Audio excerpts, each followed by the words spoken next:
இல்லடா நேத்து என்ன வந்து ஃபோர்ஸ் பண்ணி எங்க வீட்ல வந்து என்ன பொண்ணு பார்க்க வந்திருக்காங்கடா. பொண்ணு பெத்தவங்களே இதை புரிஞ்சுக்கிறது இல்ல. பிள்ளைங்க லவ் பண்ணாங்கன்னா பாசைக்கு இது பண்றது கிடையாது. நாங்க மகன் பெத்தா நம்ம சொல்றதை நீங்க கேட்டுதான் ஆகணும்னு ஒரு ஆணவத்துல ஆடுறாங்க. பெங்களூர்ல வேலை பாக்குறானா, மந்த்லி 1 lakh சம்பாதிக்கிறானா.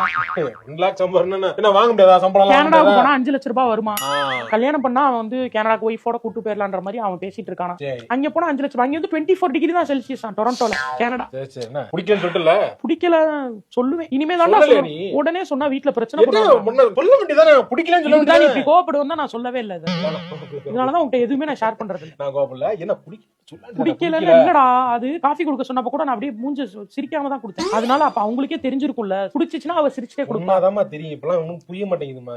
புரிஞ்சுக்க மாட்டாங்க. ஆமாடா புரியல. அதனாலதான் அவன் நம்பர் வேற வாங்கிட்டு போனான். காலையில மெசேஜ் பண்ணா.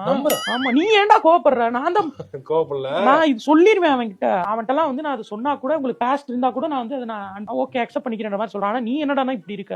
அவன் அக்செப்ட் பண்ணுவாமா? அவன் என்ன எனக்கு ரைட்டா புரியுதுங்க. சிக்னல் காமிக்கிறாங்க. சந்தேகப்படுறல? சந்தேகப்படல. ஆடியன்ஸ் கிட்ட பேசுறியா? அதுல எனக்கு சந்தேகம் வந்துருச்சு. உனக்கு சொல்ல கிடையாது. இனிமே உனக்கும் எனக்கும் எந்த பேச்சும் இல்லை. நீ என்றைக்கு என் மீது சந்தேகப்பட்டாயோ அவ்வளவுதான், முடிந்து விட்டது. நம்ம முடிச்சுக்குவோம். கன்ஃபார்ம் பண்ணிட்டு அவ்வளவுதான். முடி கிளம்பிட்ட விசாரிக்க போறா போல இருக்கு. சும்மா நம்ம சொல்ல வரல. சார் என்ன சார் ரோட்ல நின்னு சிரிச்சிட்டு இருக்கீங்க? அழுகுறேன்னா கொஞ்சம்